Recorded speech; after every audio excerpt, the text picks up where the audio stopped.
Falcon fans, and of course, Falcon fans. One time for the fan. You already know what it is. You already know what it do. Hit that like, hit that share, hit that subscribe button. Episode 185. We are back and feeling good and feeling great. Falcon fans talking Falcons football on a Falcons Friday. Apple Podcast, Spotify Podcast, Google us, Amazon Podcast. Hell, I might even create my own another podcast station and put the shit on there. One time for the fan is live. We are lit. Breakfast, or if you're on the way to work, we are talking Falcons football to get your day started. T-Will is here with us talking Atlanta Falcons football on this Friday morning. T-Will, how are you doing, sir? Jack Spade, I am doing well, sir. I am doing great on a Friday morning. I'm looking forward to my weekend, and most importantly, I'm looking forward to talking some Falcons football this morning. So with that being said, Jack from State Farm, let's get into it. Falcon fans in the chat, hit that like, hit that share, hit that subscribe button. You have a lot of people here checking in, whether you're on Facebook, whether you're on YouTube, whether you're on Twitter, whether you're on whatever platform you are. And if we're not on that platform, let us know, and we will be on that platform shortly. But yes, one time for the fans back. Feeling good, feeling great. DSGB Hall is up in here checking in from the West Coast. It's up early for you. Is the sun up? Hold on. I don't even know, man. It's 6:12 on the West Coast. But you know what? We got to give a special shout out to DSGB because for the most part, whenever we start this broadcast, he is typically the first one in the chat. Yeah. So we got to give him a shout out, man. DSGB, shout out, man. Shout out. He's throwing around the emojis one time, hashtag one time, throw the one time emojis in there. This is real when you got fans like DSGB Hall. Yes. Because look, he just said it's still dark outside. Jesus Christ. Oh, wow. Yo, big shout out to Ernest, man. Big shout out to DSGB Hall. This is great when we can not only talk Falcons football, amongst each other and in the chat, Falcons community, but it's fans like DSGB Hall that give the Atlanta Falcons like that feeling to go out there and compete and win. DSGB Hall is on the West Coast right now where the sun is not even up. The man is in the chat ready to listen, to talk Falcons football, to hear something positive about the team. Absolutely. That goes for everybody else in the chat too. That goes for all you all that's listening and that's watching. It goes for you too. But big shout out to DSGB Hall. You know what I'm saying? Because like you said, he's been here since day one. Let's just keep it real. He's been here since day one. And we are on the path to 1,000 subscribers. I want to say thank you all for supporting One Time for the Fan and, showing up to the shows and giving us more content with your thoughts and your opinions and your facts about the team. And you know what we do here with One Time for the Fan. We're a positive group of podcasters that want to see the team win, and we'll continue to talk positive about this team until they win. I ain't talking about winning the game. That's every team's going to win games. I'm talking about the ring till we get to that big dog. Kirk Frost ain't coming over here for nothing. Kirk O'Chains. We're going to talk about Kirk O'Chains in a minute. We're going to talk about Raheem Morris in a minute. We're going to talk about the Atlanta Falcons in a minute. Bellows World is in the chat with the fly high. Bellows World is another fan that you got to give a shout out to over here too as well. Carlo Wiggins is in the chat with the Grand Rising Gang. Jeff Wolf is in the chat with got to give it to them Hawks. Hey, let me tell you something. I know we talk about the Atlanta Falcons here, 2014. But when it comes to Atlanta sports, we will continue to give our praise to United. We'll continue to give our praise to the Hawks, the Braves. Most of us in here are Dogs fans, college football. Yep. But when you're going to the NBA, the Atlanta Hawks last night again, they did it out over the Boston did it. And for Hawks fans for Atlanta fans, beating a team from Boston is major, right? So let's get that out the way. Yes. And then for the Celtics to come in here the night before, I believe, or 2 nights before, and be up by almost 25 plus. 30, I think. I think 30, they were about 30. And the Hawks to come back and win, set the city on fire. And that's just regular season stuff. That's the stuff where let me keep it Hawk with you, and I'm gonna keep it Falcon with you, right? A win like that the other night for the Hawks when they came back from 25. And what is this, March? what was it, March 26th, March 27th, the other Yep. day. Yep. That's just a good feeling for that day. It's in the moment, right? So when the Falcons get down to week 1 and week 2 and we get that win, you're gonna get that feeling again too as well. Because you can see it from the Hawks fan standpoint. We came back from 25 to beat the Celtics. Mm-hmm. 5. And Hawks fans were going crazy on social media. Oh Crazy. yeah. Oh yeah. I love it. But then last night, Mm-hmm. again, back at State Farm, again, again. put it Gave on him a the Celtics two-piece. again. Gave him a two-piece. But you know what's interesting, Jack? That kind of win can ignite a team, Yes. right? And And a fan base. I'm not saying that the Hawks are going to go on to win the championship, but what that win does, right? Because to your point, you've not only done it once, you've done it twice now in a series of no more than 5 days, right? First time you did it, second time you did it, second time's not a fluke, right? That can, I think the Hawks have won 4 in a row. That kind of victory can ignite a team to say they can start to believe in themselves. You know, they can say, "Hey, we can win. We beat the best. We beat the best in the Eastern Conference. Some would argue the best in the league, not once but twice, and we did it without Trae Young." Yes. So Falcon fans in the chat that represent the Atlanta Hawks, big shout out to you all. It's great to see the city win. I don't give a damn if it's Braves game and it's the middle of the summer. To see the Braves win, it feels good. To see United win, it feels good. To see the Hawks win, it feels good. My Falcons are not playing right now. They're not playing. But the Falcons are winning on other levels. Yes. Terry. So Jack, why did you mention the Hawks and then mention the Falcons? Well, if the Hawks are winning against the Celtics on this level for this moment, let's go with what the Falcons are doing right now at this moment. They're getting a lot of attention through the media. Yes. People are talking about them since we have acquired Kirk Cousins on a level of we could possibly be a team to make a move. The other day on Get Up with Mike Greenberg. Go ahead and pull my notes here. Good old Mikey. Get this, Terry. We're getting ready to talk some Falcons here. Falcons are a team to watch on national television. He says this. Mm-hmm. This isn't a podcast behind the scenes where people have to go subscribe and pay for the, I don't know, for the portal, whatever the shit is. Falcons are a team to watch and make and run in the NFC and potentially could possibly, if they draft well, could be a threat for the 49ers, which, as we know, the 49ers here in the NFC has made some noise in the past couple seasons. Have they won the big game? No, they haven't. But they have been good enough to know by week 12, week 13, they're heading to the playoffs. Yes. Falcons need to be that team. We haven't been that team since 2016 of knowing that we're going to the playoffs by week 11, week 12. Yes. Some teams get that. The Chiefs, they've gotten that recently. 49ers have gotten that recently. I'm trying to think of another team that has gotten that recently, that they know they're going to the playoffs. The Eagles, I think the Eagles have kind of been at that week 11, week 12, week 13. They already know, hey, we're good. We can lose 4. We can lose the next 4 out of 5 and we're good. Mm-hmm. Some teams can do that. Yep. Falcons, with the high praise from Mike Greenberg, if you're saying that about the team who hasn't even drafted yet, and we haven't even really went crazy in free agency with some defensive players, you saw what we did so far with Kirk Cousins and Rondale Moore and, of course, Darnell Mooney. Mm-hmm.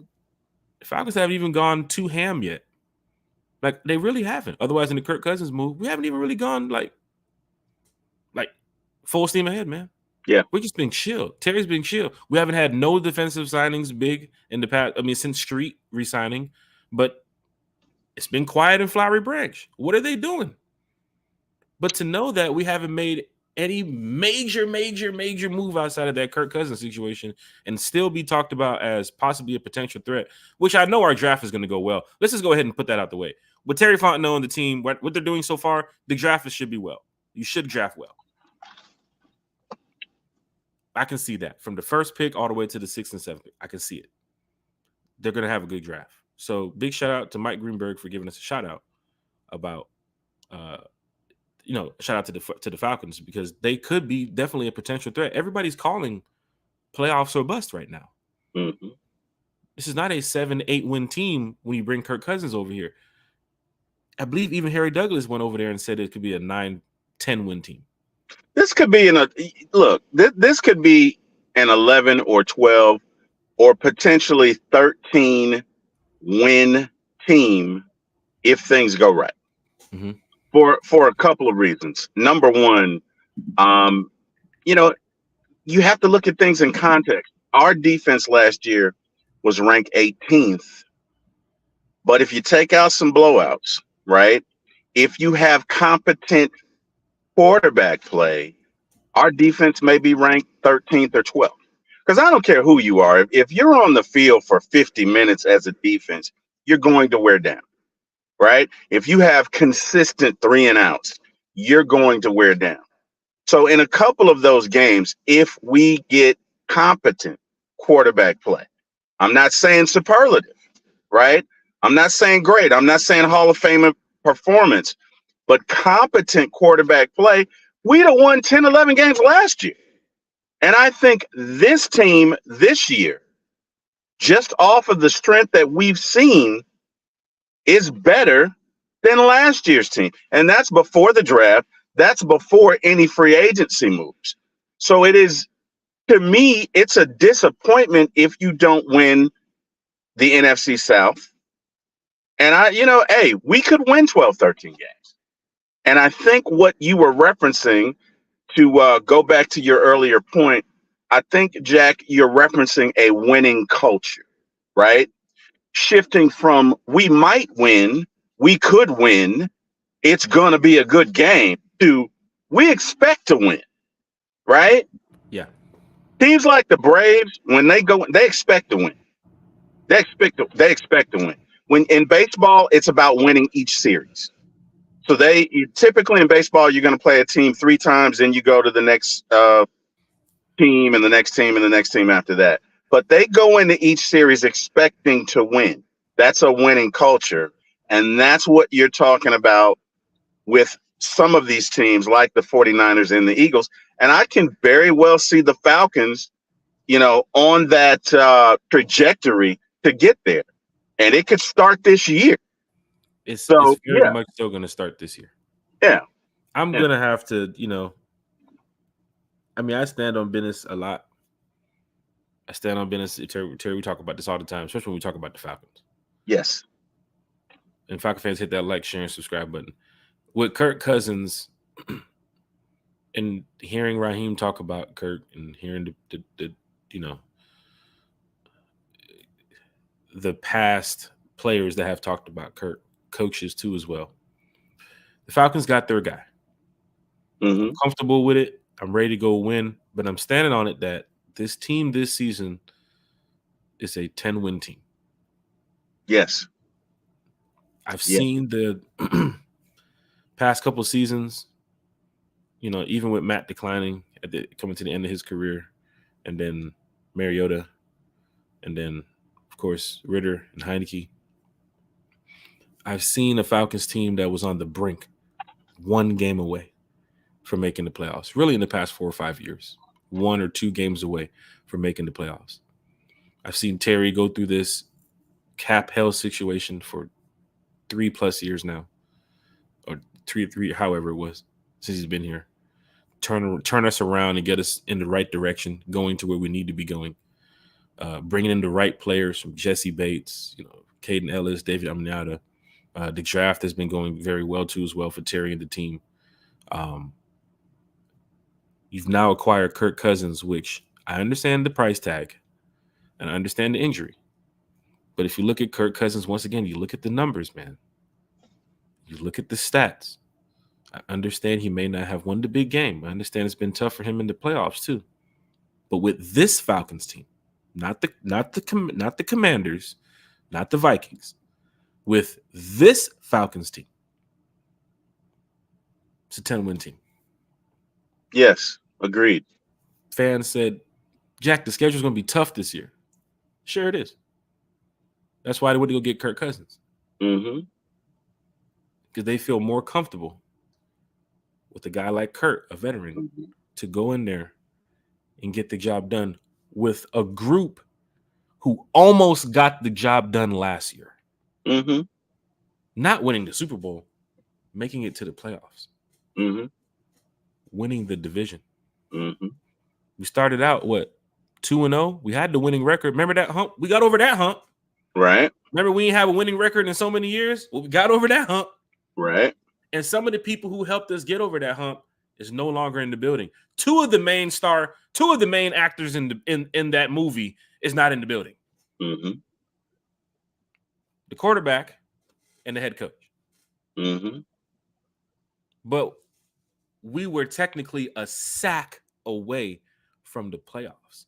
And who would have known if we would have made the playoffs and we would have made a run, maybe like the Bucks, maybe like how the Packers could have won our first game. Never know.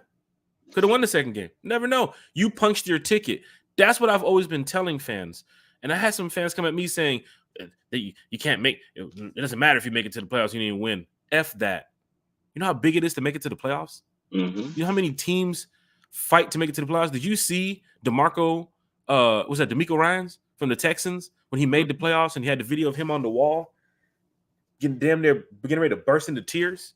His first year coaching, bringing that Texans team with a rookie quarterback to the playoffs, going in that locker room to tell his team we made the playoffs with this roster. Mm-hmm. I want that. I want that feeling again. That's why when fans, what did Lamar Jackson do? What did the Ravens do? What did the Bills do? Bro, I want that playoff spot. And once we punch our ticket, then the destiny's in front of us. Let me ask you a question, Jack. Can you name the last 5 Super Bowl losers? Last 5 Super Bowl losers? Mm-hmm. And I'm making a point. Nobody really cares, right? So if you don't win the Super Bowl, everybody's going to be disappointed. Everybody is. That is true. Look, if you make it to the playoffs, you have a chance. You have a fighter's chance. The 2007 Giants and the 2011 Giants, I don't think won 10 games. Yeah, they won. They got hot at the right time. The defense got hot at the right time. The running game got hot at the right time. Eli was able to make some passes and perform admirably. But the bottom line is, you don't necessarily have to win 10 games to win a Super Bowl. You just have to get into the dance. You got to get into the playoffs. You just got to get into the playoffs. That's what it starts with. And if you can do that, you have a shot, right? Now, am I saying that the Falcons will win the Super Bowl this year? I'm not. But it wouldn't surprise me if they did. I'm lying. Okay, it would surprise me a little. But the bottom line is, look, you're trying to get to the dance. Because you get hot at the right time, anything can happen. The 2016 Falcons got hot around week 11. I knew mid-season going around that 12, 13, 14. I said, if this team makes it to the playoff, knowing we're going to make it to the playoff, we had a winning record, but still looking like we're going to do some damage. Yeah. We're going to do some damage. And sure enough, Seattle played us and then the Packers, and it was like, bruh, like it is set up to go to the you know how it is, Terry. Go ahead. Yeah, you got it. Yeah, no. Honestly, we got white hot around week 11. Yeah. By the time week 13 came, I'm saying to my wife, we're going to the Super Bowl. I didn't need, because we were demolishing teams, right? And I'm looking at the cadre of players that we've assembled on offense. Guys, we already had weapons last year. We already had weapons. Look, we might not have had receivers. And again, no disrespect to the receivers for last year. They're NFL players. But I think you could say there's been a significant upgrade in regards to the speed that we have, right? System and the speed.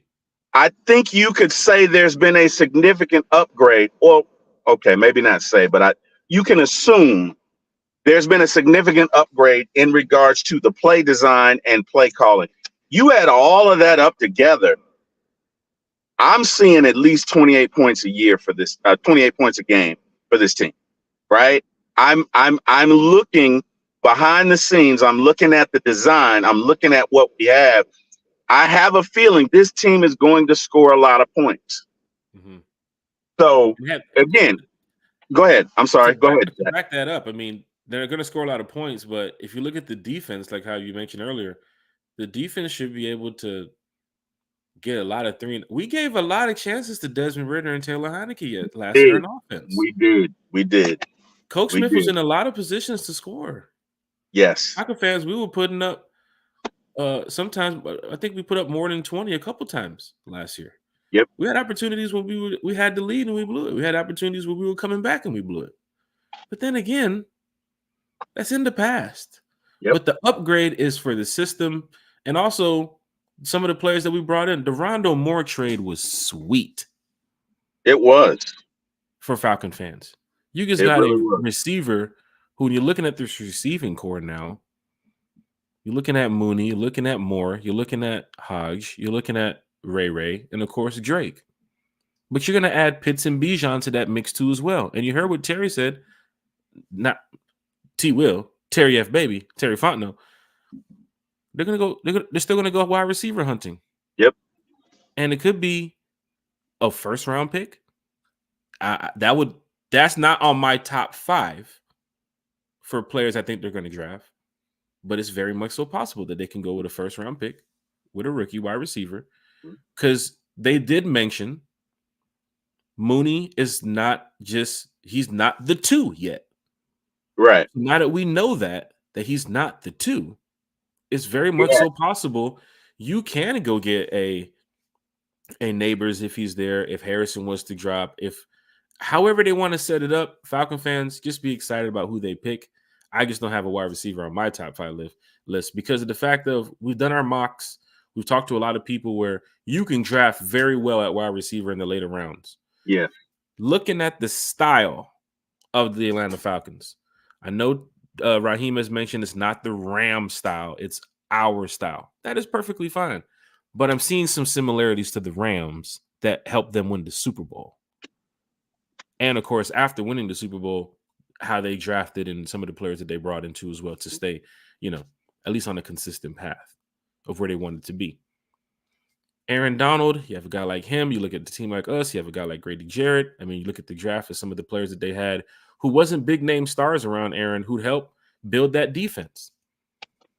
But if you look at the Falcons, I mean, you have Jesse Bates, you have A.J. Terrell, you see the success of Nate Landman, you see Grady Jarrett, you see David Amaniata.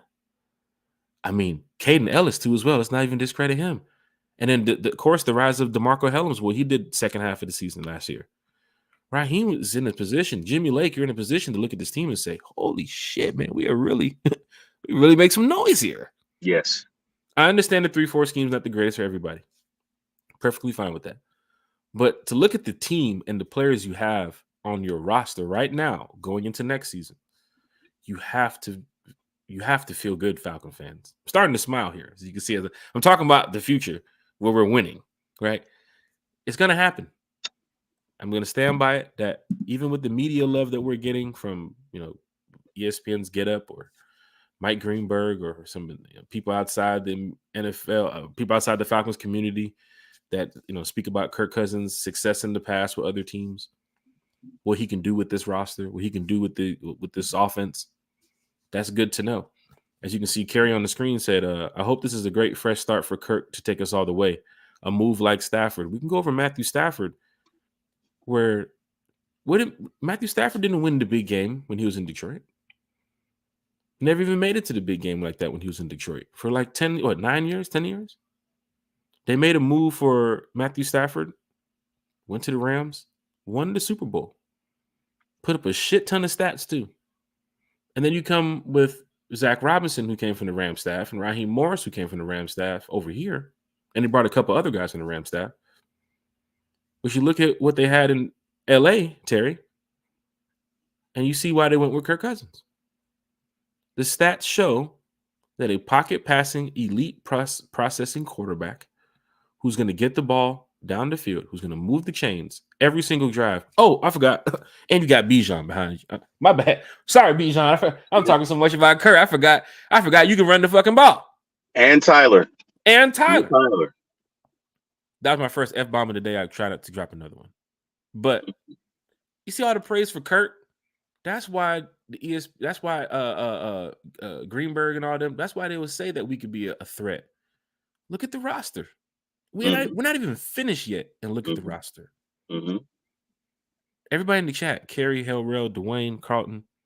Chat is live. Chat is lit. Hit the like, share, and subscribe button. Everybody in the chat, y'all should be lit about this season. Y'all should be so lit about this season.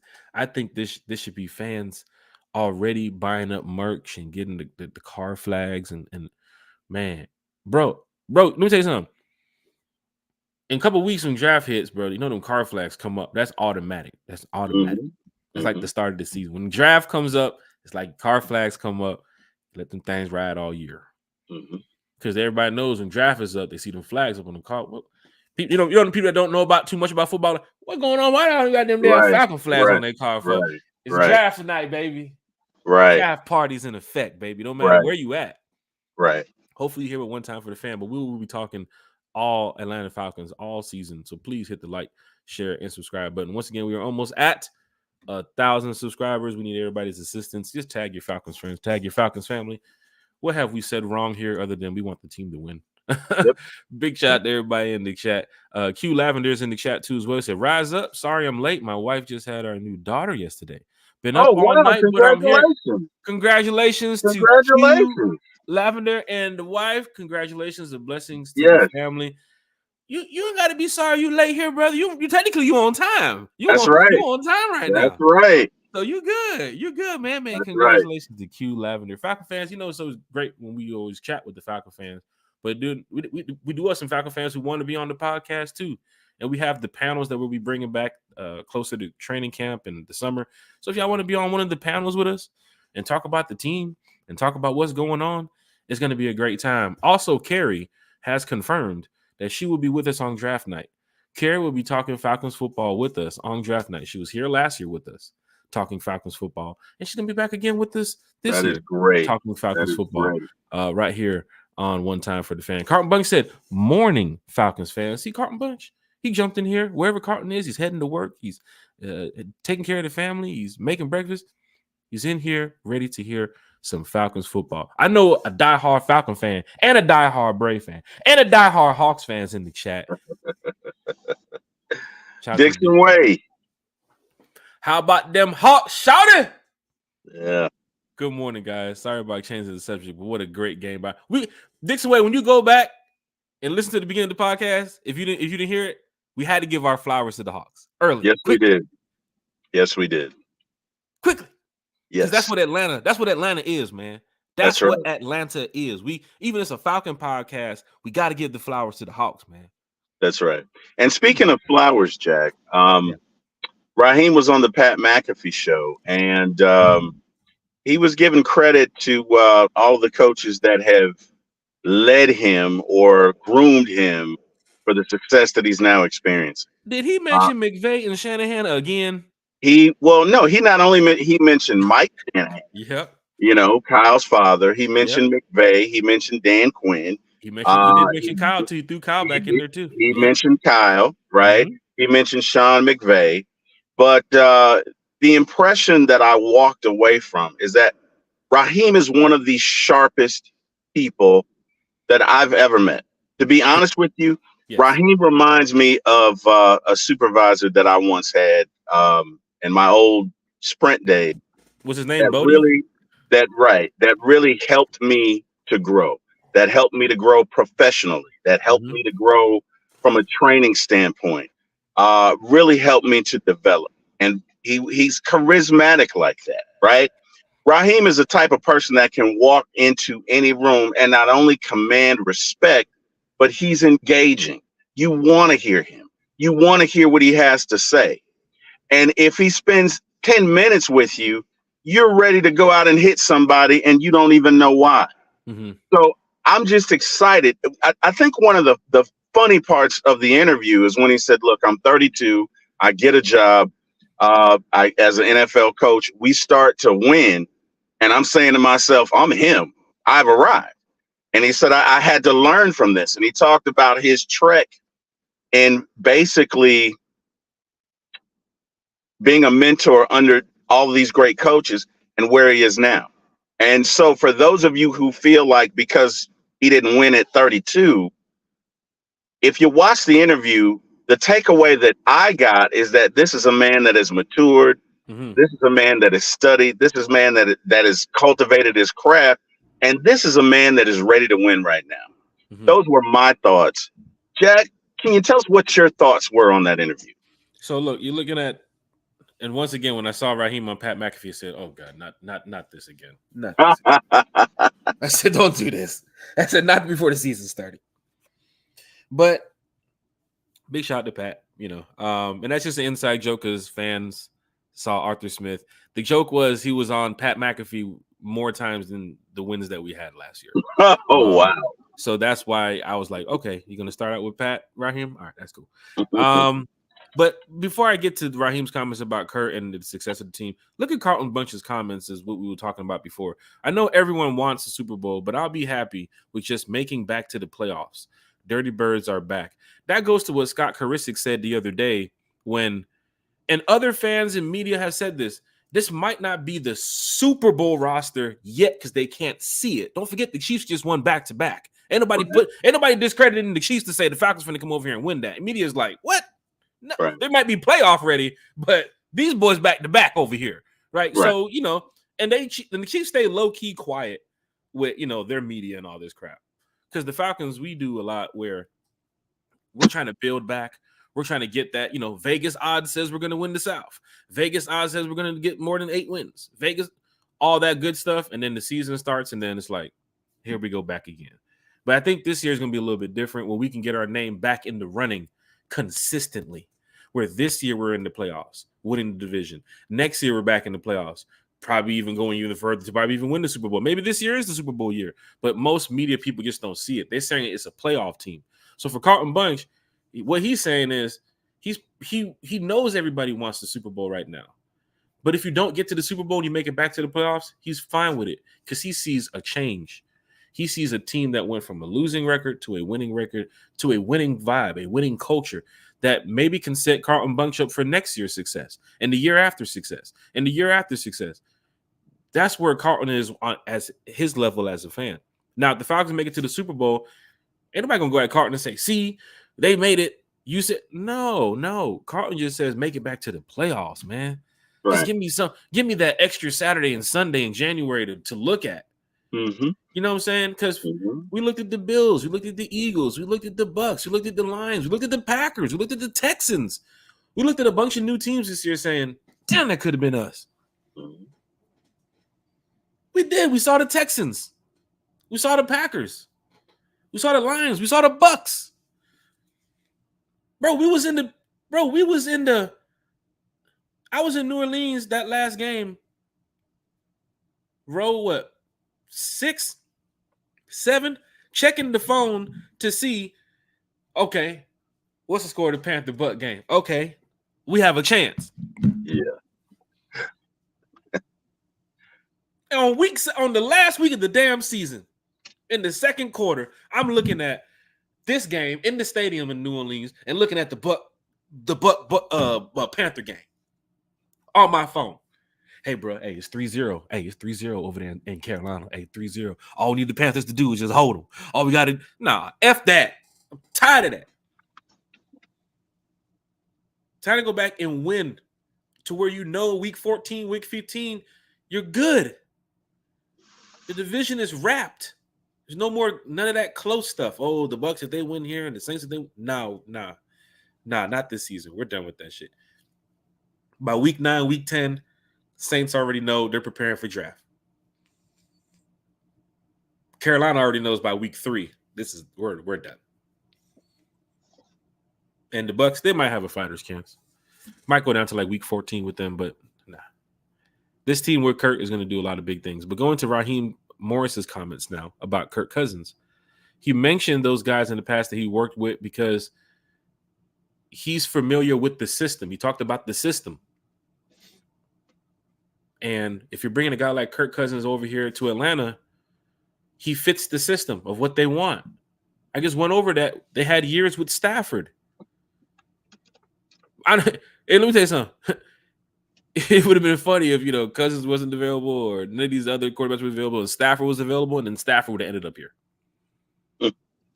They wanted what they wanted when they said elite processor. Kurt was the elite processor. Russell wasn't coming here. Now we know. All this rumors and speculation, now we know. The Falcons wasn't the talk of the table for Russell. It wasn't. Shout out Future and Metro Boomin. That album is crazy right now. Not saying it does because of Future, but I'm just saying. I already told y'all. I wouldn't have had a problem if it was Russell, but I told y'all he wasn't coming here. You did. You did say that. He was one of the quarterbacks on my list, but he wasn't coming here. The field situation we talked about. Because there was the rumors, but then they went close. Remember when they went to the combine and the Kirk Cousins news came out? Then people started doing this to Kirk Cousins on their quarterback list. Started moving him up the list. Because the rumors came out that it's heavy that the Falcons want him. And then you couldn't fast forward to the future at that time because fans were like, Kirk Cousins, nah, that's rumors. And you go 2 weeks later, what happens? He's now the quarterback of the Falcons. That he is. So Raheem mentioned what we mentioned too on the podcast of why they would have went after Kurt. Raheem was on the staff when Kurt was there in Washington. We talked about this on One Time for the Fan, y'all, on a respective positive level of why Kurt could end up here in Atlanta. I think Chase did a great job of, giving us a lot of insight on why he believes that Kurt could be here in Atlanta. I just gave the 5 quarterbacks. Chase was stuck on Kurt. But when Berto called me that day, shout out to 95 North Berto. When Berto called me that day, and we talked on the phone for a whole hour, and I was like, Berto, I'm about to hang on the phone with you right now. But before I do, tell me why you think it's Kirk Cousins. But Berto once again does a great job of breaking down players, of breaking down why the player could fit. And this was before the free agency started. Berto, he called me and said, Berto, I know I've been talking about X, Y, and Z, but it's Kirk Cousins. It's Kirk Cousins. I got to the point when I heard that elite processing comment from Zach Robinson, and I called your brother. Ask Eric Parker. I called your brother. And I said, Eric, how do you get an elite processor from a rookie quarterback who's never played a snap in the NFL? How do you get rookie quarterback? How do you get elite processor from a guy who snaps the ball and if the play breaks down, he just runs around all day? His accuracy is not even, where it needs to be as a quarterback. And then I said, how do you get elite processor from a guy who's thrown for 4,000 yards plus multiple times in his career? Even had almost a 5,000 yard season, had almost 10 to 15 plus touchdowns to interception ratio. How do you get elite processor with that? And that's when we called on to like, bro, it's got to be Kurt. It's got to be Kurt. Would have to be. Have to be. So hearing Raheem talk about this stuff and hearing the thoughts that we've presented here on One Time for the Fan about Kirk Cousins and the team, it's great to hear that Raheem really trusting Kirk to come in here and get the job done. He knows that Kirk is a fighter. He knows that Kirk can come in here and help this team win. The leadership, accountability. Fans have mentioned it here in the chat. It starts with Arthur Blank. It starts with Terry Fontenot. It starts with Raheem Morris. And then it goes down to Kirk Cousins and the rest of the team. Look at the players that you have on your team when it just goes to their mentality and their personality. You have players who go in there and get the job done. Grady Jarrett is an outstanding individual outside of football. Yes, Calais Campbell, when he brought in, was an outstanding individual outside of football. Jake Matthews, Chris Lindstrom. When you guys go talk to these players at training camp and you see them, like they get so chill. Like you don't get the guys Frank Darby's energy was always to the roof. Right. And we love it. Right. But then if you look at some of the other players, there are some outstanding individuals in that building to make this team better on and off the field. Kirk Cousins is another member that they brought into the team that fits what the Falcons need. Look at him. Look at the interview. He won us over in the interview. Look at the family pics. Look at the dancing. Look at the chains, the jury. Kirk Cousins, Kirk O'Frost, Kirkwood, Kirk, call me whatever. He fits what Atlanta wanted. And to hear that from Raheem, to hear that in once again, let me go with my son took my mouse, so I'm using the look. See the picture? Yep. Remember the day I told you I was in there for that fan interview? Yep. After he had just spoke to the media. The things that he said in that interview that day when I was in there is the same stuff he's still saying right now on Pat McAfee. It's consistent. He's consistent. Mm-hmm. Some will say he's reading off a script. I don't think he's reading off a script. Not at all. I think it's him. And what he alluded to that I guess. And this is my picture, by the way. This is my picture, by the way. So if anybody wants to screenshot it, this is my picture. Gotta love it. Gotta love it. 80 on the run, folks. 80 on the run. But 80 on the run. You're gonna see it real soon. Summer's coming up. But no, what stuck out to me is when Raheem says we have similar belief systems, our belief systems are aligned. And I think you can see the parallels, right? Because again, people will run through a wall for Raheem. They love him. Well, if you look at Kirk's former teammates, they love him as well. You know what I mean? The whole Kirko change things doesn't start if your teammates can't relate to you. If your teammates don't love you, right? That guys only rag on you when they love you. There you go. Guys only do things like that when they love you. So I think the thing that Kirk and Raheem share is they get the most out of the people that work around them. That's the parallel to me that sticks out the most, is that these guys are both positive. They're both influencers for their team, and they both drive a certain amount of performance improvement when it comes to their peers and those around them. Those are my thoughts. Falcon fans, hit that like, hit that share, hit that subscribe button. Getting ready to wrap up the show here soon. Got a lot of things to do today, and golf is one of them. MW, the franchise players here in the chat. Good morning, y'all. With the rise up.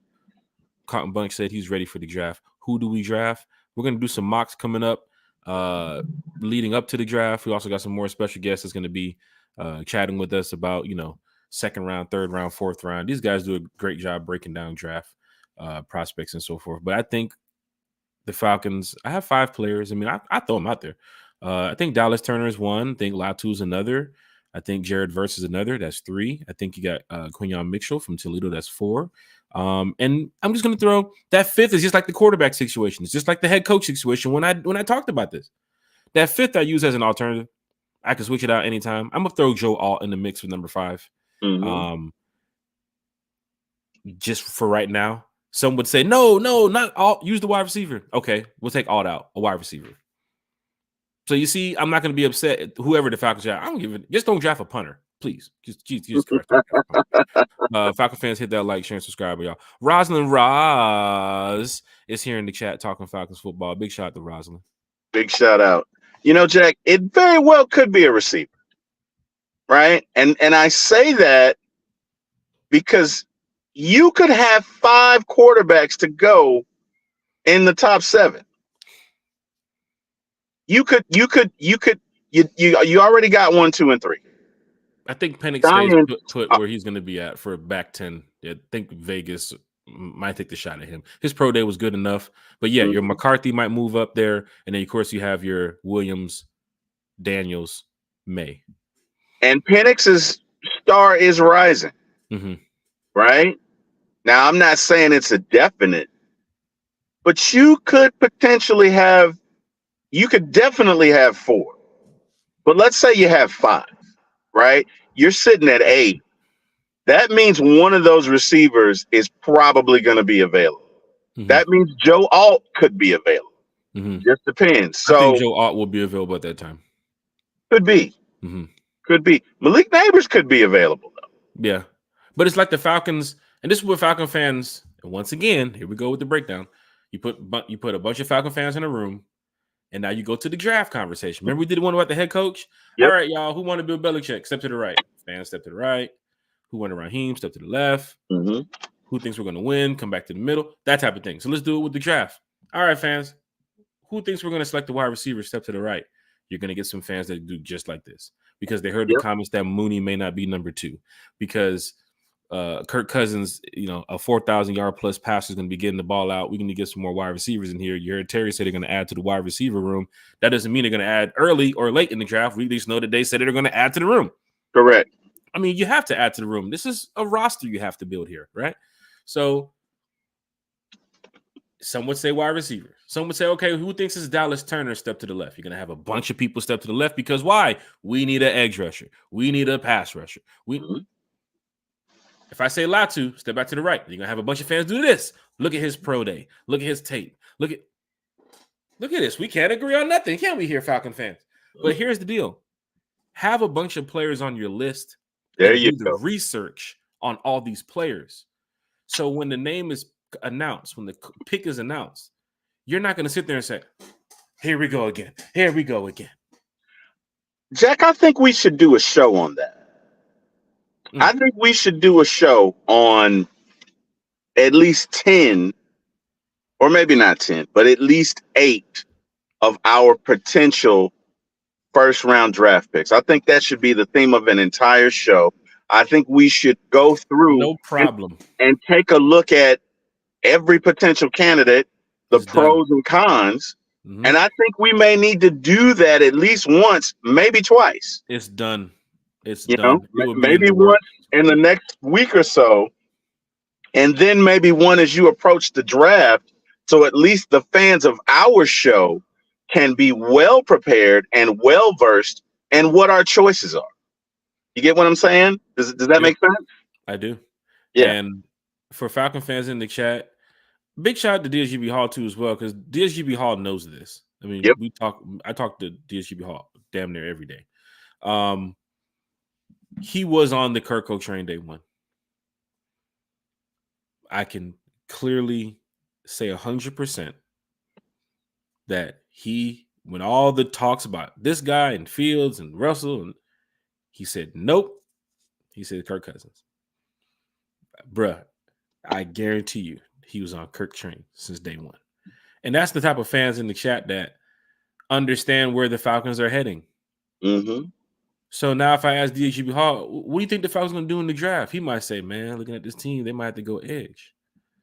We need to fill that role. I mean, we didn't trade for Hassan Reddick. The Falcons haven't made no defensive move outside of that street situation. They haven't made no defensive move. So fans are sitting here saying, what are we doing right now? Hassan Reddick still hasn't been traded. Yeah. We have until April 1st, right, to trade Hassan. Which is technically Monday. Is what coming up this weekend. Yeah. So I would venture to say that you're probably going to find out about that move no later. And here's the cool thing. The behind the scenes situations, Terry, as me and you are talking right now, business is being operated right now at Flowery Branch. Absolutely. And that's the joy of why we bring this podcast to you on Friday morning. Falcons fans talking Falcons football on a Falcons Friday. Yep. Linebacker is the number 8 pick. If you're going outside linebacker, you're going Jared Verse. He's more of the prototypical linebacker. Yes. Yeah. But I saw a lot of people mention on Twitter, he's not going to be playing coverage. He's going to be dropping back in this 3-4 scheme. He's going all out 90% full attack blitz. Falcon fans, do we know what Jimmy Lake's scheme is going to be doing right now with Jared Verse or Latu? Let's let the things play out. And I'm not discrediting anybody who thinks they know what the system is or they know what this player can do. But then again, I haven't seen Jimmy Lake call play in this team yet. Right. I haven't even seen the defense line up yet. So we don't necessarily know. Not to mention, we don't know what other pieces are going to be added here. We can get off this podcast and they go sign 2 linebackers just like that and set up for the draft. Bud Dupree and Campbell come back and it's like, well, there's no Reddick. So that means if you got your 2 guys there, that means, oh shit, we might not be going edge at number 8. Yeah. It's something just to look at. Yeah, it is. This is something to look at. Falcon fans, hit that like, share, and subscribe button. Wait, did the Falcons just tweet something? Oh, rise up, Braves country. Look at that. See what I'm saying? Terry, opening season for the Braves. Quickly, Terry, give us your thoughts. Opening day for the Braves. What you got, man? A lot of baseball has been played before the Braves got out there. I know you're getting ready to start your Braves podcast, Braves Falcons podcast, real soon. what is your thoughts quickly on the Braves this season and your thoughts about today? I know you're gonna be watching the game. I think it's World Series or bust, Jack. I'm gonna say this, Jack. I'm very rarely aggressive. Mm-hmm. I might be passionate, but I'm very rarely aggressive. Now, for those of you Falcons fans out there who also watch the Braves, I know last year you watched that playoff series between the Phillies and the Braves. And let me tell you something. I'm old school, baby.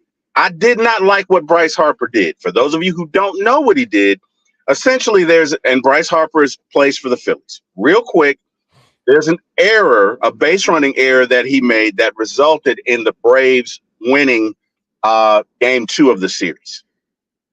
I believe the news media was in the Braves locker room, and Orlando Arcia, who English is not his really first language, made a comment like, "Oh, okay, let's go Bryce Harper," or something like that, basically denoting the fact that he made an error. Well, that reached the Phillies. And Bryce, when he hit a home run the next game, went around the shortstop second base area and glared at Orlando Arcia. Now, let me tell you something, baby. I'm old school. You know what that means? If I'm the pitcher that game, somebody's dropping. Somebody's getting one in their ear hole. Somebody is dropping. We don't play that. Okay? I did not like the fact that the Braves did not address that, and I hope they do.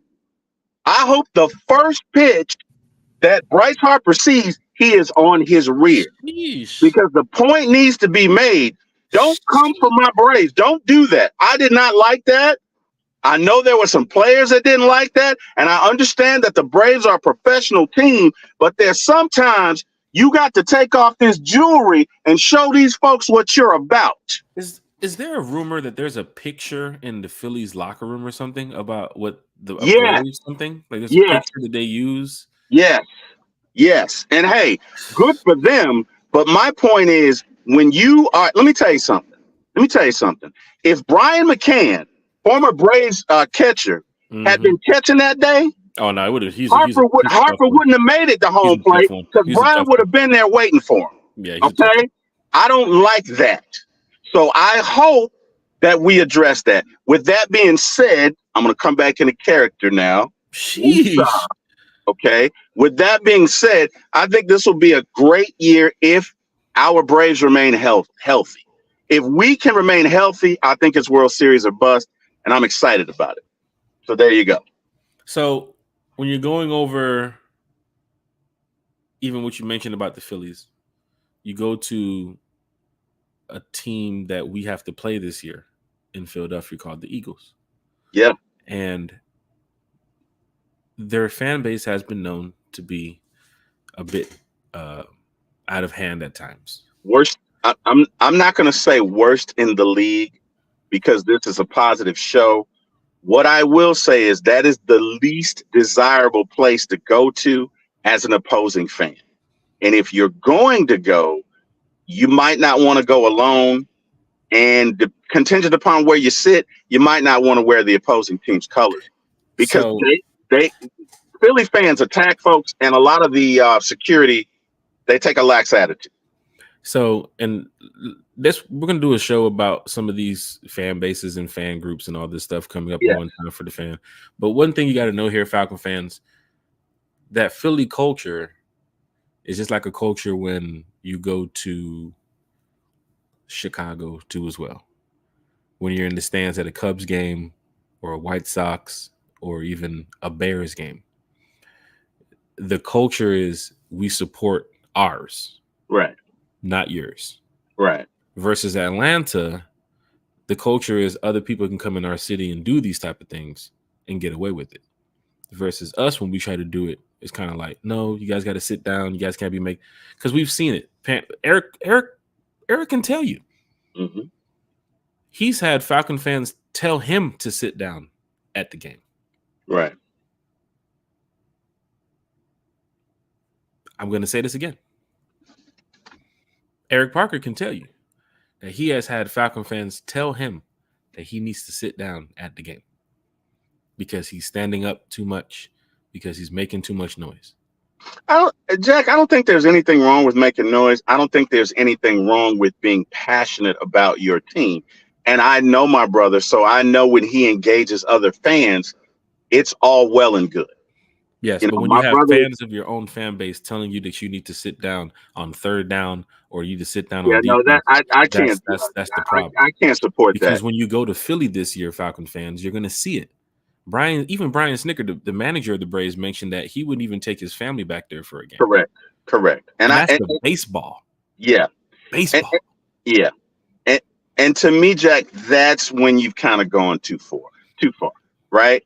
Because when he's saying that, hey, I don't want to take my family there, that's because these players' wives are being threatened Mm-hmm. and ridiculed and made uncomfortable. And that to me, the pendulum has swung too far, right? Again, nothing wrong with rattling the other team, right? Nothing wrong with having fun with opposing fans. To your point, Jack, we need to make the players of the other team uncomfortable. We Mm-hmm. need to be up on a third down when it's the opposing team making as much noise as possible so they don't hear the call or they don't hear the audible, right? Mm-hmm. We need to use our energy in a positive way to impact the game. What we don't need to do is to make other fans uncomfortable to the point that they feel threatened. Yes, and I've noticed from home games to away games, from Falcon fans and other fan bases too as well, how they react at different stadiums, because I've been traveling to a lot of stadiums too as well. The Dixon Witt said, Jake from State Farm. I'm guessing that would be me. I'm Jack, but Terry, you see what you started now. Jake, seriously, be careful in Philly. I have Philly friends that have seen fans jump other There you fans. go. So I There have you go. friends who have went to Philly. I tried to say Philly is one of my last stadiums to go to. I'm at number, I think, 19 or 20 right now. But Philly and New England was going to be my last two. But now that we play Philly this year, it's like, all right, with the Rise Up tour and everything, we're going to go back to Philly. But I do remember my friends who went to the game in Philly back in 2017, I think it was. And they were told straight up, sitting near the end zone, that they were making noise. Falcons, of course, trying to, we're getting ready to hopefully win the game. But fans told him, hey, man, if you don't want a beer can or a bunch of beer cans, thrown at the back of your head, you might want to sit down. And security was right there. My friend alerted security. Security said, hey, good luck, man, and kind of just walked off and left the area open to where there was no security presence.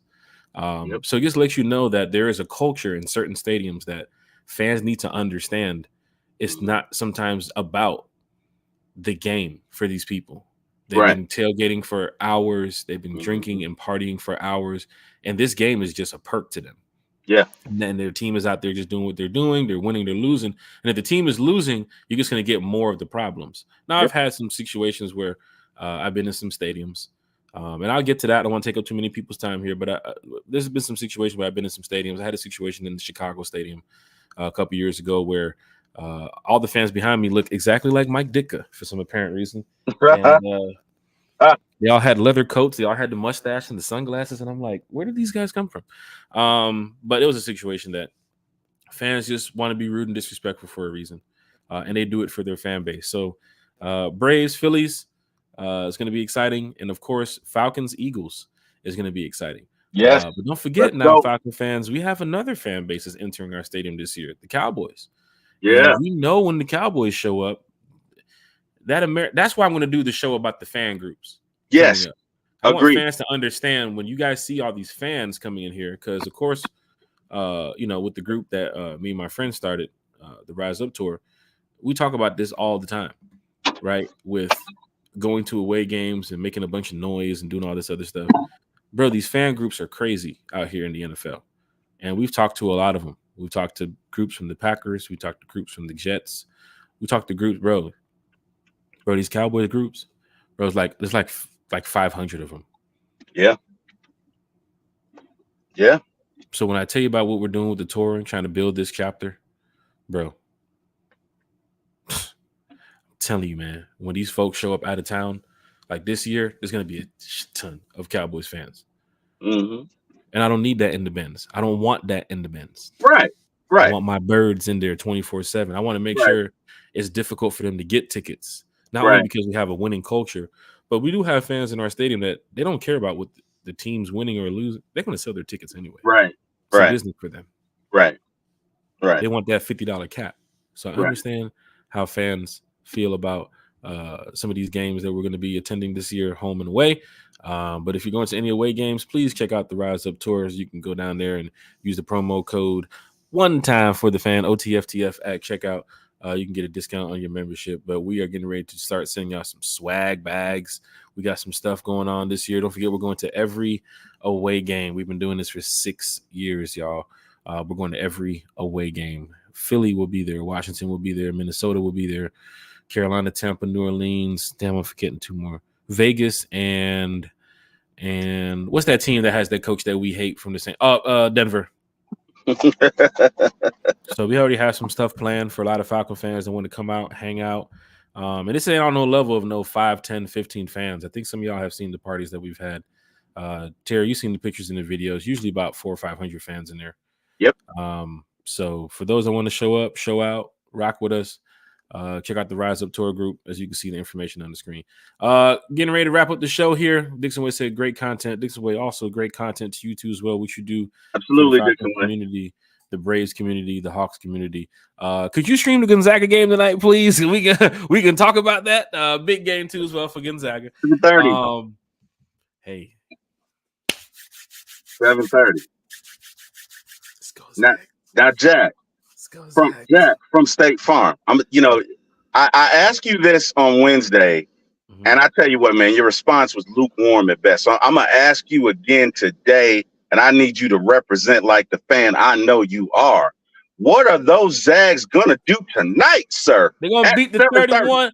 They're gonna beat the 31-4 Purdue. They're gonna beat them. They're gonna beat them. Gonzaga's coming in there tonight, ready to put up at least 90 on them. There you go. 90 burgers. There you go. Tell about that Gonzaga game, baby. I know you saw some upsets last night. I know you saw some upsets the past couple of days. Gonzaga. There you go. It's going to handle business. There you go. Tonight. Hey, man, I need you to hop on that flight just in case they need you to come off the bench and give them another 60-point. Man, let me tell you something. Talking about the other night. Last time I was in the game, man, I dropped 75. And I dropped 75 in 3 quarters, man. They pulled me out. Coach pulled me out, and then we lost the game by 4. And I turned to coach. That was my last day I played. I never played again. I never played again. Oh, man. Never played. But yeah, I dropped 75. Couple threes. I'm not much of a dunker. Pull-up game was strong. Top of the key, kind of like what Murray did to the Celtics last night. There you go. Pull-up game was strong. There you go. And I get fouled a lot. That hack a Shaq shit, they fouled me a lot. So I went to the line a few times. But you know how it is, man. Just a day in the life of Jack Spade, baby. Hey, and then the next night you did 80 on the run, right? 80 on the run. So the next night. That was a couple weeks later, actually. I did. Okay. Schedule was messed up. Oh, but that was the championship game. Gotcha. Matter of fact, I talked to coach the other day too. Who I didn't get his number. I saw him at the gas station. Didn't get his number. But next time I see coach, I'll let you know. I'll get him on the podcast. Got to do it. He'll reenact the play. One time for the fan, hit that like, hit that share, hit that subscribe button. Going quickly to some more Falcons news before we get up out of here. Falcons did release Justin Schaefer. Yep. Guard from University of Georgia. One of the picks that did not pan out here in Atlanta. Since he was drafted, went to the practice squad. From the practice squad, I think he only got like maybe a few reps here in Atlanta. Wasn't much, but just wasn't enough for the Falcons to say, hey, we can keep you around. I know dog fans may be upset. There's a lot of college fans that love their dogs in the NFL. Go Dogs! And of course, when they play for the Falcons too as well, it makes it even better. But no, Justin Schaefer would not be here with the team this year. Also, Taylor Heineke took a pay cut. For those that do not know, so the Falcons now sit with enough money to go sign their draft class. Awesome. So now for Falcon fans that's watching how we can go and make some dollars back. There's been some fans in the chat saying, Don't touch this guy. Don't touch this guy. Don't kick the can down the road with this guy. Okay, cool. Well, Taylor Heineke took a pay cut, y'all. And it's been also talked about that Taylor Heineke will fight for that quarterback 2 role. So that's cool that Taylor didn't want to go out there and seek other opportunities. He's cool with the pay cut. I think if Taylor's on this roster from quarterback 2 or 3, he sees a team that, shit, I want to go win too. There you go. I want to go win too. And this team is setting up for success. I mean, Taylor does come from that Washington system too as well that Raheem was speaking about. I know it was the later years after Kirk, but still the Washington system. So once again, Falcon fans, it's great to see that the Falcons can find ways to get a little bit of money here and there. And if Taylor Heineke can take a pay cut, Taylor Heineke can take a pay cut to get you a couple more million. I mean, come on, Falcon fans. I think they're working some deals with some people to say, hey, look, this is what we can do. Yep. If you agree to this. Do you see the vision for the team? Do you see the vision for what we got here? Do you see what we're building? And if Taylor Heineke can take the pay cut, I mean, the door is open to say Grady, Jesse, Jake, Chris, anybody. I can keep going. However you want to keep going. A couple more players. Mm-hmm. But Falcon fans, please hit that like, share, and subscribe button. This is what it's all about when we come in here doing breakfast with One Time for the Fan, talking Falcons football with our Falcons family. Lisa Shepard said, those Hawks too? What a game. What a game indeed, Lisa. What a game indeed. Dixon Way agreed with you about the Zags. Yeah, that's all. He said you got the Zags over Purdue. And hey, let me tell you something, man. This is the Zags' toughest game of the year. Probably the Zags' toughest game in their past probably since the Adam Morrison days. But they got to lock in tonight, man. You know, Purdue they're a team that's beatable, but they have been playing some really good basketball too as well. And I say it again, when I saw the bracket and I saw where Gonzaga was, I said, okay, this should be a nice little run to the Elite Eight. And I looked up and I saw, oh shit, I forgot. There goes Purdue. Mm-hmm. And here it is, Gonzaga versus Purdue. I already knew who was going to win the first 2 rounds. That was going to be the hard part. Because when I saw Purdue, I was like, this is the game. And for those of y'all saw me on Instagram and Facebook, I put it on there on my story that 2 weeks ago, I was like, please don't let this game happen. Please, somebody upset Purdue. Just upset Purdue. But then again, I'm all for it. This is what basketball is all about. To be the best, you got to beat the best. But that necessarily, Purdue's not the best. But they are really good in this tournament. They are really good this season. Yep. So it's going to be a really good matchup. So I'm all for it. Go Zags. And let's get the job done, man. Like Matt Ryan said, just do your job. Get set. It's going down the major way. The Dixon Way says, sorry, we were doing NC State versus Marquette. And after that, Duke versus Houston. See what I'm saying about the Dixon Way? He has a schedule for college basketball. Love it. The man prepared. He's tapped in, man. I'm talking about when you're looking for content. I know you come here for your Falcons talk. We might joke every now and then. We do some, other outside sports commentary. Not too much, but all Falcons. But look at the Dixon Way. He's got college basketball, Braves, got Hawks, Falcons. Hell, when the Olympics come around, next thing you know, he's doing badminton. He's doing some badminton over there. Dixon Way, you gonna do some Olympic coverage when the Olympics come on? I'm tuning into the Dixon Way. Hit that like, share, and subscribe button. Dixon Way said, but Braves at 3:05, be there. Terry, you there at 3:05? I'm there. Terry, you're there at 3:04. I'm there at 2:58.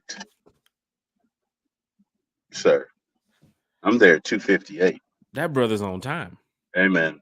And I'm about to be late. Falcon fans, hit that like, share, and subscribe button. Terry, this has been a great show. Breakfast with One Time for the Fan. Fans love it.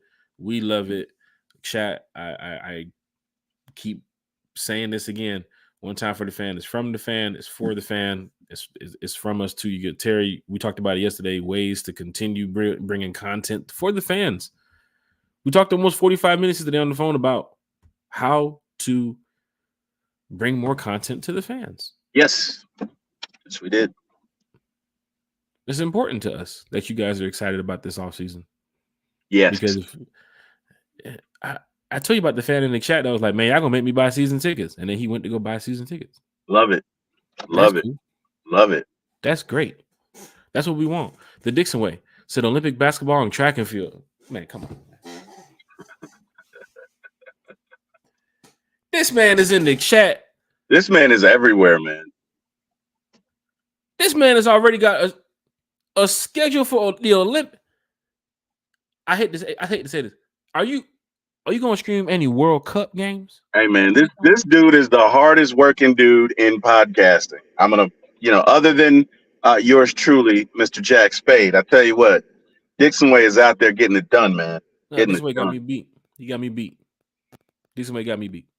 That's podcasting on a whole nother level. Not to mention that is knowledge on a whole nother level too as well. You just don't cut on the stream and just sit there and look at the camera.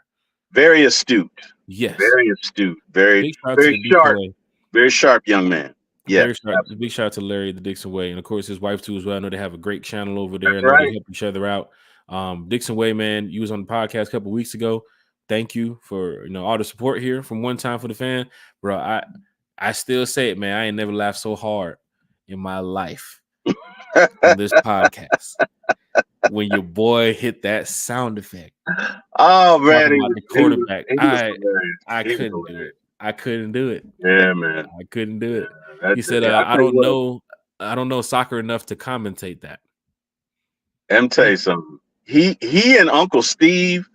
You know what? I'd like a show with just those two and us on it, and of course Chase. And Bodie too. Bodie, you want to jump on vacation? Bodie's traveling the world right now, man. That's right. But I tell you what, if we could get Uncle Steve and Dixon Way on at the same time, oh man, that would be fun.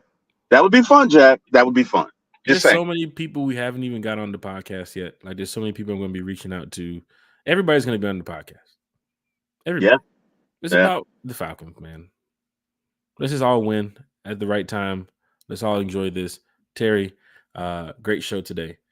Yes, sir. Likewise. Let's go enjoy our Friday. Once again, Falcon fans talking Falcons football on a Falcons Friday. One Time for the Fans breakfast show is now coming to an end. Terry, any shout outs you got for us, my good sir? Yes, sir. I want to thank my Lord and Savior Jesus Christ. I want to thank my mama, thank my family, thank the fans. And I tell you what, listening to Raheem that other day, it made me realize, Jack, that we don't get anywhere by ourselves, right? There's always somebody to give you a helping hand. With that being said, I want to shout out 6 gentlemen that have helped me in my life really quickly. All of these guys that work at Sprint, Mr. Grover Thomas, Robert Dotson, Rob Lindquist, Ray Baker, Mr. Gene Persiker, and specifically the gentleman that I referenced earlier, Mr. Andre O'Brien. Andre took a very raw, skilled young man and turned him into the product that you see today. And a lot of my success is due to Andre and Gene. I love all of y'all and hope you see this show.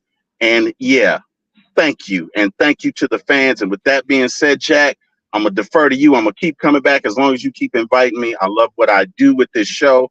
I love what we're about with this show. And I just love doing it, sir. I defer to you.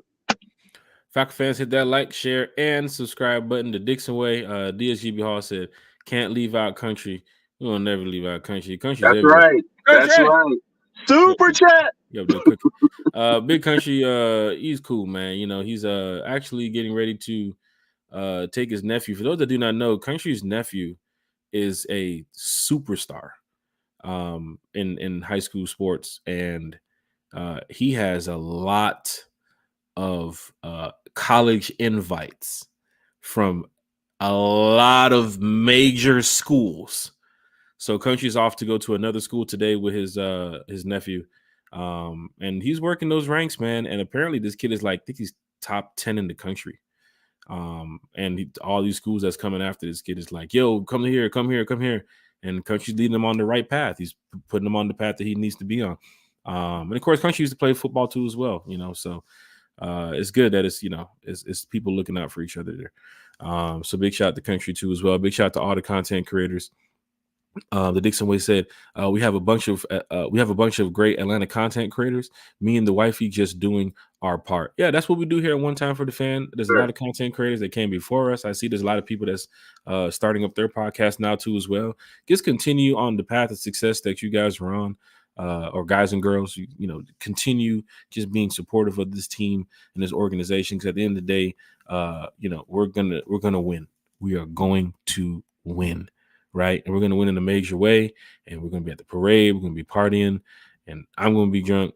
This guy's gonna be drunk. This guy's gonna be drunk, and I don't know what to do. I'm already running on the field during the Super Bowl, so I already told y'all that's probably my last Falcon game. Cause they can be like, you banned, you ran on the damn field during the Super Bowl, and you got to pay this fine. But hopefully, I can get somebody to pay the fine for me.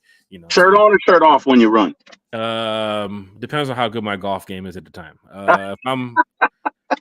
If I'm hitting birdies and hole-in-ones and eagles, yeah, shirt off. I'm going there, going full force. I can just go play golf for the rest of my life. Like, oh, that's the guy that ran on the field for the Falcons. Like, that's the guy. I can dig it. But no, if my golf game is trash and I'm plus 50 on the handicap, nah, that's good. I'm probably going to get caught before I even hit the field. But one time for the fan, I want to give a shout out to everybody in the chat. I thank you all for being so supportive of the team. Chase, Dirty for Attitude United, Bodie. Yes. Kiki's no longer here with us, but Kiki has been such a big support here. One time for the fan. Every special guest that we've had on the channel too as well. We're going to continue with that because counting the days. Next week Sunday, not this Sunday. Next week Sunday. Was that April 7th? I believe so. We got a first timer joining us here on One Time for the Fan. Told y'all we keep bringing amazing content, special guests. A lot of y'all listen to this content creator, and we got a couple more content creators going to be joining us. We got a lot of journalists going to be joining us too as well. So many confirmations, just not enough time. Yep. Pound for Pound is going to be in the building. Love it. Sunday. Love it. Love it. Love pound it. For pound. I know y'all know JR now. They hold it down in a major way. You talk about being astute. You talk about being a numbers guy. You talking about breaking down information to its very last compound, breaking information down to its last morsel and particle. That is Pound for Pound. I absolutely love that podcast. I love listening to him. He just kind of gives you a different perspective and gives you a real granular, detailed look at how and why teams do things. So excited about that. There he goes. Pound for Pound is going to be in the building. I don't know if he's going to have the whole the team with him. I think it might be just him by himself, but we'll see. But yeah, JR is going to be in the building with us talking Atlanta Falcons football. You guys know JR from Pound for Pound. And the funny story about JR. So when I first started with the podcast, I think it was 2 years ago or so. I had a team running around the bends and they were passing out some business cards.